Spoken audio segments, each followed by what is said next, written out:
تو ایک پاکستان کی یہ ضروری ہے کہ اگر ہم 5 سال کمپلیٹ کریں گے، نون لیگ کی گورنمنٹ 5 سال کمپلیٹ کرے گی، تو پھر کیا کھویا کیا پایا کا فیصلہ ہم کر سکتے ہیں.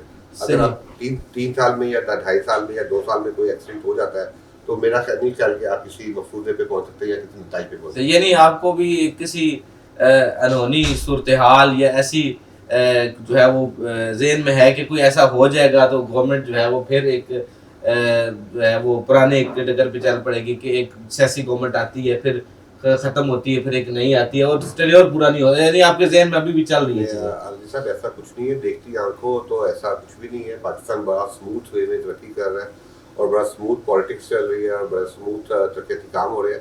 لیکن ہاں پاکستان کی ہسٹری بتاتی ہے کہ یہ پاکستان ہے یا کچھ بھی ہو سکتا ہے. صحیح.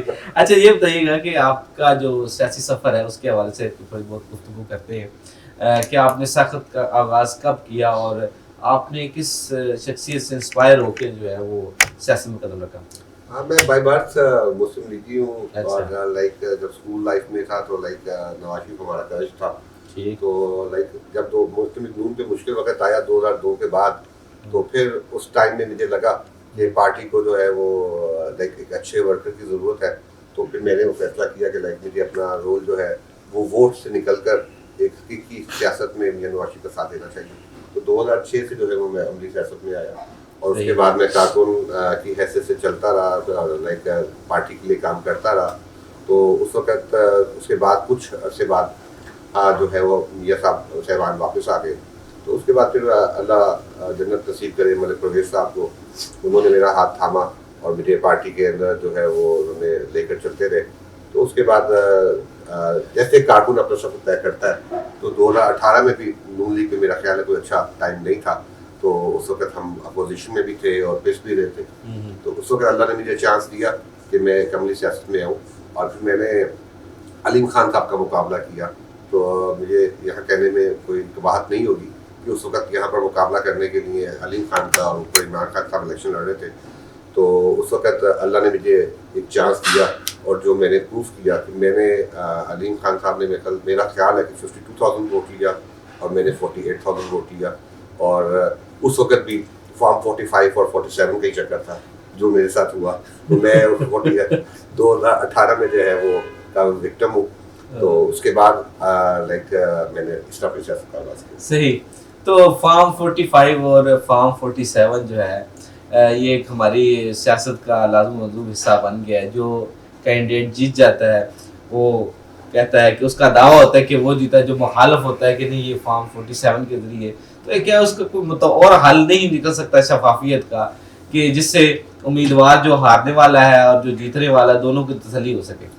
ابھی بھائی دیکھیے جب میں 2018 کی بات کروں اور الیکشن کی بات کروں فارم 45 اور 47 کی بات میں نے اس لیے کی کہ یہ ایک ٹرینڈ چل چکا ہوا ہے. لائک اگر کوئی بندہ ہار گیا ہوا ہے تو اس کو اپنی ہار کو تسلیم کرنا چاہیے اور کوئی جیت گیا ہوا ہے تو اس کو اپنی جیت کو جو ہے وہ عوام کی خدمت کر کے جو ہے مسلم لیگ نون کی ورکرز کے ساتھ جو ہے وہ ورکرز جو ہے وہ نالاں نظر آتے ہیں اور کہا جاتا ہے کہ پارٹی کی طرف لیڈرشپ کی طرف سے خاص طور پر جو ہے وہ عدم توجہی جو ہے وہ رہی ہے. کیا ایسا ہی آپ کی کیس میں بھی ہے؟ چلیے میں آپ کے اس توسط سے لائک پاکستان مسلم نون لیگ کے جو کارکنان ہیں جو نالا قابل تو ہے نہیں، اگر ہے تو جو نظر آتے ہیں ان کے لیے پیغام ہے کہ پاکستان مسلم نون کے لیے پنجاب کے لیول پر اور پاکستان کے لیول پر کیونکہ کولیشن گورنمنٹ چل رہی ہے بہت زیادہ چیلنجز ہیں. سب سے پہلے ہم نے پاکستان کو ترقی پہ لے کے آنا ہے اور پھر اس کے بعد ہم نے اپنے گھر کو سیدھا کرنا ہے. تو میرا خیال ہے کہ جو پروجیکٹس ابھی سٹارٹ ہو رہے ہیں مریم بی بی جو سی ایم پنجاب ہیں، جو میاں شہباز شریف جو سی ایم اپنا پی ایم ہیں ہمارے، تو وہ ابھی وہ پروجیکٹس کی طرف دھیان ہے. ان شاء اللہ تعالیٰ یہ کنٹینیوٹی چلتی رہے گی. تو جب پاکستان خوشحال ہوگا تو پاکستان کی عوام کی باری بھی آئے گی اور پاکستان سب سے بڑا جو گلہ ہے وہ سیاسی طور پر جو ہے وہ سیاست میں وراثت کا جو ہے وہ دیکھا گیا ہے کہ اگر ایک صاحب پی ایم ہے تو ان کا بیٹا بھی یقیناً سیاست میں ہونا چاہیے یا پھر ان کی بیٹی بھی ہونی چاہیے. تو یہ جو سیاست میں وراثت ہے اس کو کیسا دیکھتے ہیں؟ نہیں میرا خیال ہے کہ ہر بندہ اپنی کیپیبلٹیز پہ آتا ہے. لائک اگر ایک پی ایم ہے تو ان کے بھی میرا خیال ہے کہ 2 بیٹے ہیں اور جو سی ایم ہے ان کے بھی آگے اولاد ہے اور جو میاں نواز صاحب تھے ان کی بھی ماشاء اللہ اللہ نے 2 بیٹے دیے اور بیٹی دی ہیں. لیکن دیکھیے وہ کریج، وہ اسٹائل، وہ ویژن جو ہے وہ ان کی بیٹی میں آیا، تو جو وہ لیگیسی ہے انہوں نے اس کو آگے لے کے لاکھوں کارکن ہے پی ایم رین کے، تو ان میں سے کوئی ایسا بھی سعد رفیق جیسے یا اور ایسے لوگ جو سینئر ہیں، کیا وہ اس قابل نہیں ہے؟ خان عباسی پرائم منسٹر پاکستان رہے ہیں نون جی کی طرف سے، وہ بھی ناراض ہے ویسے. نہیں ناراض تو وہ ان کا حق بنتا ہے، لائک ہر بندے کا اپنا ایجنڈا ہے. تو دیکھیں نا پارٹی کے اندر ہے کہ ہر بندے کو اپنی رائے رکھنے کا حق ہے، اور وہ ایک جمہوریت کی نشانی ہے. جی جی، لیکن کیا اچھا ہو کہ اگر باقی جو کارکن ہیں ان کو بھی موقع دیا جائے کہ وہ بھی پرفارم کریں، ہو سکتا ہے بہتر پرفارم کریں. جی ڈیفینیٹلی، اگر کسی میں کوئی کیپیبلٹیز ہے، کوئی سمٹمز ہیں تو ڈیفینیٹلی جب، اور الوی صاحب یہ آپ کے کہنے یا میرے کہنے سے نہیں ہوگا، اگر کسی میں کوئی ایسے سمٹمز آتے ہیں لیڈرشپ کے تو ڈیفینیٹلی وہ عوام، دنیا بھی دیکھتی ہے، عوام بھی دیکھتی ہے، تو اس کے مطابق حصہ بجسہ سب کو ملتا ہے. اور آپ نے بات کی سعد رفیق صاحب کی، تو سعد رفیق صاحب ایک بہت اچھے منجے ہوئے سیاستدان ہیں، ایک بہت کارٹون کی زندگی سے یہاں تک پہنچے ہیں. تو انہوں نے ایک ٹائم آیا جب انہوں نے بہت زیادہ قربانیاں بھی دیں، لیکن اس کے بعد انہوں نے اپنا حصہ بھی ڈالا، عملی حصہ ڈالا اس قوم کو بنانے میں. مثال کے طور پر پچھلے ٹینیور میں ان کے پاس اپنا ریلوے کی وزارت تھی، تو انہوں نے ایک پراپر کام کر کے دکھایا، اور اس میں ریلوے کو جو ہے وہ نقصان سے نکال کر پروفٹ میں لے کے آئے. تو یہ ایک ان کے اندر ایک جو ہے قائدانہ صلاحیتیں ہیں.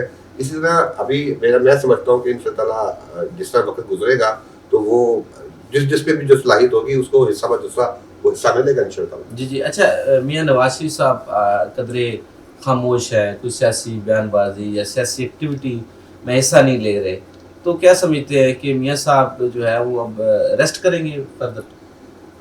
میں آپ کی بات کو اگر اس طرح کنورٹ کروں، جب 2013 میں میاں محمد نواز شریف صاحب نے پرائم منسٹر کا عہدہ سنبھالا تھا، تو اس وقت بھی کچھ عرصے کے لیے وہ میڈیا سے دوری کا فاصلہ انہوں نے اختیار کر لیا تھا. اور لائک اس وقت پاکستان پہ ایک بہت بڑا کرائسس تھا لوڈ شیڈنگ کی شکل میں. تو اس وقت بھی لوگ کہتے تھے کہ میڈیا صاحب، بڑے میاں صاحب جو ہے وہ عوام منظر عام پہ نہیں آ رہے، اپنا لوگوں سے ملاقات نہیں کر رہے، اپنا تقریریں نہیں کر رہے. تو میں اس وقت بھی وہ 1.5 سال بعد یا 2 سال بعد وہ عوام میں آئے تھے، جب وہ ایک لوڈ شیڈنگ کا انہوں نے مکمل خاتمہ کر لیا تھا. تو میں سمجھتا ہوں کہ لائک وفاق میں بھی میاں صاحب کی گورنمنٹ ہے اور پنجاب میں بھی میاں صاحب کی گورنمنٹ ہے، تو وہ ان بیسک پلانس پہ کام کر رہے ہیں، وہ پیچھے سے پش اپ کر رہے ہیں. تو ان شاء اللہ تعالیٰ جب وہ ایک پاکستان کو بوسٹ مل جائے گا تو وہ آ کے اپنا پوائنٹ آف ویو عوام کے سامنے رکھیں گے. کتنا نقصان برداشت کرنا پڑا پی ڈی ایم کی گورنمنٹ کی وجہ سے پاکستان مسلم لیگ نون کو، کیونکہ اس دوران ایک مہنگائی اور ایک بڑی صورتحال ایسی جس کو ایک عوام نے مشکل سے گزارا، کتنا نقصان برداشت کرنا پڑا؟ علی صاحب میرا خیال ہے نون لیگ نے تو نقصان ہی نقصان برداشت کیا، لیکن پاکستان کا فائدہ ہوا، کیونکہ ہم نے اپنی سیاست کو داؤ پہ لگایا پاکستان کے لیے. اگر وہ فیصلے اس وقت نہ کیے جاتے تو پاکستان آج اپنے پاؤں پہ نہ کھڑا ہوتا یا اس پوزیشن پہ نہ ہوتا، خدا نخواستہ.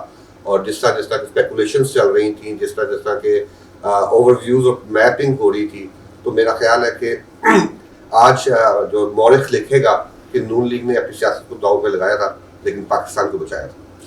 جی بے شک آپ فرما رہے ہیں پی ڈی ایم کی گورنمنٹ نے جب پاکستان ڈیفالٹ کے دہانے پہ تھا تو اس وقت جو ہے وہ کچھ ایسے اقدامات کیے جس کی آج ہم ثمرات دیکھ رہے ہیں. لیکن عوامی جو نوعیت کے معاملات ہیں، خاص کر کے جو مہنگائی کے حوالے سے ابھی بھی عوام شکایت کرتی نظر آتی ہے، اس میں جو بجلی کے بل ہیں اور پیٹرول پرائسز ہیں، بھلے وہ تھوڑی انکریز کیوں نہ ہو پیٹرول کی پرائس، لیکن پھر بھی ایک جو ٹرینڈ ہے وہ انکریزنگ ٹرینڈ ہے. بھلے وہ 2 روپے ہو 3 روپے ہو، لیکن عوام کے ذہن میں یہ آتا ہے کہ پہلے بجلی کا بل اتنا مہنگا ہے، پیٹرول بھی مہنگا ہے. تو مہنگائی کا بوجھ تو وہی ہے. ثمرات اپنی جگہ پہ اسٹاک ایکسچینج کے حوالے سے یا فارن ریزرو کے حوالے سے یقیناً بہتری آئی ہے. بیورو اسٹیٹسٹک جو پہلے 37% انفلیشن ریٹ دے رہی تھی اب 5 یا 6% دے رہی ہے، لیکن جو عام آدمی کی زندگی میں فرق تو ان چیزوں کا پڑے گا جب اس کی صحت، تعلیم اور جو اس کی انرجی کے مسائل حل ہوں گے. علی صاحب اللہ کی طرف سے اگر پاکستان مسلم لیگ نون نے حکومت کے 5 سال مکمل کر لیے تو انشاءاللہ آپ اگر کر لیے تو 4 سال یا 5 سال کے بعد آپ آسانیاں دیکھیں گے. دیکھیں جب یہ مہنگائی کا ٹرینڈ آیا تھا تو پیٹرول روز 15 روپے 20 روپے بڑھا کرتا تھا، بجلی کا یونٹ جو ہے وہ روز 5 سے 6 روپے بڑھا کرتا تھا. تو لیکن جب سے ہماری گورنمنٹ آئی ہے آپ کیلکولیشنز کر لیں, کیلکولیشن پیپر موجود ہیں, آپ کسی بھی اپنے ماہر بزنس مین کو بلا لیں, میں پروف کروں گا کہ ایز اے انڈسٹریلسٹ جو ہے وہ بجلی کا جو یونٹ ہے وہ 15 سے 20 روپے کم ہو چکا ہے, اور آنے والے وقتوں میں اور کم ہوگا. تو جب انڈسٹری کا پہیہ چلے گا تو ڈیفینیٹلی روزگار ملے گا, جب روزگار ملے گا تو پھر ڈیفینیٹلی عوام کو ریلیف ملے گا. اور جہاں تک میں آپ سے بات کر رہا ہوں, آپ نے بات کی بجلی کی, تو میرا خیال ہے کہ آنے والا سمر جو ہے وہ اس کی آمد ہے, تو آپ دیکھیے گا کہ جو مشکلات پاکستان کی عوام کو پچھلی گرمیوں میں تھی وہ اس گرمیوں میں نہیں ہوگی انشاءاللہ. جی صحیح. اچھا مہنگائی کا ذکر ہوا, اس کے بعد آپ نے خود کہا کہ میں انڈسٹری سے تعلق ہے اور انڈسٹری کے جو ہے وہ مسائل ہیں, لیکن الٹیمیٹ حل جو بے روزگاری کا یا مہنگائی کو کم کرنے کا یا جو قوت خرید ہے اس کو مہنگائی کے برابر کرنے کا حل تو یہ ہے کہ یہاں پہ انڈسٹری لگے, لوگوں کے پاس روزگار ہو, ہماری ایکسپورٹ بڑھے. لیکن ہماری جو حکومت کی جو معاشی پالیسی ہے اس سے انڈسٹریلسٹ تو ہمیشہ نالا رہا ہے, اور خاص کر کے یہ جو انرجی کرائسس ہے تو ابھی بھی نالا ہے. تو انڈسٹریلسٹ کو جو ہے وہ کب ریلیف ملے گا؟ دیکھیں, انڈسٹری لگانے کے لیے انڈسٹری لگانا کوئی بڑا کام نہیں ہے. لائک حکومت کے پاس بڑے وسائل ہیں, اور پھر ہمارے جو اسٹریٹجک دوست ہیں چین ہے, انہوں نے ہمیشہ ہمارے ساتھ ہیلپ آؤٹ کیا. لیکن یہاں کا ماحول کو جو ہے وہ پرامن رکھنا جو ہے وہ بڑا کمال رکھتا ہے. ابھی آپ نے دیکھا پچھلے دنوں میں کڑک میں کیا ہوا, پھر اس کے بعد آج ایک بڑا ایونٹ ICC چیمپئن شپ کا پاکستان میں آ رہا ہے, تو اس کے خلاف آج جہاں میں آپ سے میں گفتگو ہوں تو 8 فروری کی احتجاجی کال دی گئی ہے. جب تک ملک کے اندر امن نہیں ہوگا, کاروباری لوگ یہاں پہ پیسہ لگانے نہیں آئیں گے. تو سب سے پہلے ہمیں اپنے آپ کو امن قائم کرنا ہے, پھر اپنے آپ میں اسٹیبلائزیشن قائم کرنی ہے. اس کے بعد آپ گورنمنٹ کو بلیم کر سکتے ہیں کہ وہ آپ کو روزگار فراہم کر رہی ہے کہ نہیں کر رہی ہے. صحیح. اچھا جو بھی مسلم لیگ نون کی جب کنٹریبیوشن PDM تھی یا ابھی یہ جو سال ہونے کو آ رہا ہے, تو اس میں نوجوانوں کو جو ہے وہ متوجہ نہیں کر سکے مسلم لیگ نون, اس کی کیا وجہ سمجھتے ہیں صاحب؟ ابھی CM صاحبہ نے 9 ریجنز کے اندر جو ہے وہ ہر ریجن میں جا کے انہوں نے ایک جو نوجوانوں سے ملاقات بھی کی ہے اور ان کو انسینٹیو بھی دی ہے. تو ایک بہت بڑی مثال ہے. اور پھر جس طرح لوگوں نے CM صاحبہ کا ویلکم کیا ہے وہ جو ہے میرا قابل دیدنی ہے کہ یہ ان تمام لوگوں کے کو جواب ہے سوشل میڈیا کے جو ڈفرینٹ قسم کی میمز بنا کر اپنے آپ کا دل بہلا رہی ہے. خدمت کرنے والی جو ہے وہ خدمت کر رہی ہے, اور لوگ لیکن جہاں پہ آپ نے ان کا ذکر کیا کہ جو ہے ان کو اچھا ویلکم کیا گیا یا اسکالرشپ دی, اس کی اگینسٹ نیگیٹیوٹی اس سے زیادہ پھیلی ہے. میں اسی حوالے سے آپ کی توجہ دلانا چاہ رہا تھا کہ اگر ہنر اسکالرشپ کی اسکالرشپ بھی دیے جا رہے ہیں, جو کہ اچھی بات ہے کہ اگر کسی ہنر بچے کو اگر اسکالرشپ ملتی ہے تو اس میں تو بھلے کوئی بھی پارٹی کرے, کوئی بھی لیڈر کرے, عوام کے مطلب پاکستان کے بچے ہیں وہ پڑھیں گے تو کنٹریبیوٹ کریں گے. لیکن اس کے باوجود بھی میں شاید ہوں ان جو فنکشن کا ذکر کر رہے ہیں کہ وہ فنکشن ختم ہونے کے بعد یا اس سے پہلے بھی ہم نے خود نعرے لگتے دیکھے, مخالف نعرے لگتے دیکھے ہیں. یعنی کہنے کا مقصد یہ ہے کہ یہ بیانیہ بھی نوجوانوں کو اٹریکٹ نہیں کر رہا. میرا سوال یہ ہے کہ بے شک آپ لیپ ٹاپ بھی فردر دیں گے یا اسکالرشپ بھی دے رہے ہیں, لیکن نوجوان متوجہ نہیں ہو رہے مسلم لیگ نون سے. دیکھیں, ہمیں جو ہے نا یہ جو کچھ بھی آپ نے بتایا, جو CM صاحبہ ہیں, مریم نواز صاحبہ ہیں, وہ حب علی میں کر رہی ہیں, اور اگر جس طرح کی میمز بنتی ہیں اور جس طرح کے نعرے لگتے ہیں اور جس طرح کی سیالوں کا ریئیکشن آتا ہے وہ بغض معاویہ میں ہو رہا ہے. تو ڈیفینیٹلی ہمیں اپنی ایک قوم کا جو ہے وہ سائیکالوجی افیکٹ بھی ٹریٹ کرنا ہے. اب دیکھیں جیسے مریم صاحبہ نے یہ ایک موٹر سائیکل لین بنائی ہے اور انشاءاللہ تعالیٰ یہ اس پہ عمل درآمد بھی ہوگا, تو آپ دیکھیں گے کہ ہماری قوم میں ڈسپلن آئے گا, اور جب ڈسپلن آئے گا تو انشاءاللہ وہ ان کی پوری زندگی میں آئے گا.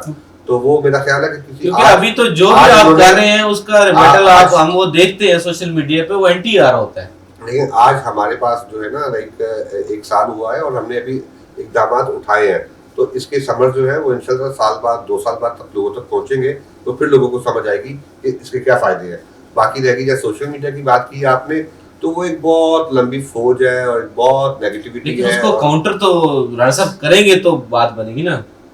دیکھیں علی صاحب, اگر میں آپ سمجھتے ہیں کہ کاؤنٹر کا مطلب گالی کا مطلب گالی ہے اور زبان درازی کا مطلب زبان درازی ہے, تو وہ ہماری جماعت کا شیوا نہیں ہے. تو انشاءاللہ وہ گالیاں دیتے رہیں گے اور ہم کام کرتے رہیں گے اور انشاءاللہ ان دا اینڈ اس کے ثمرات لوگوں تک پہنچیں گے. جی ہم گفتگو کا جو ہے دوبارہ آغاز کریں گے. اس وقت ایک وقفہ لیں گے, وقفے کے بعد دوبارہ آپ کی خدمت میں حاضر ہوتے ہیں.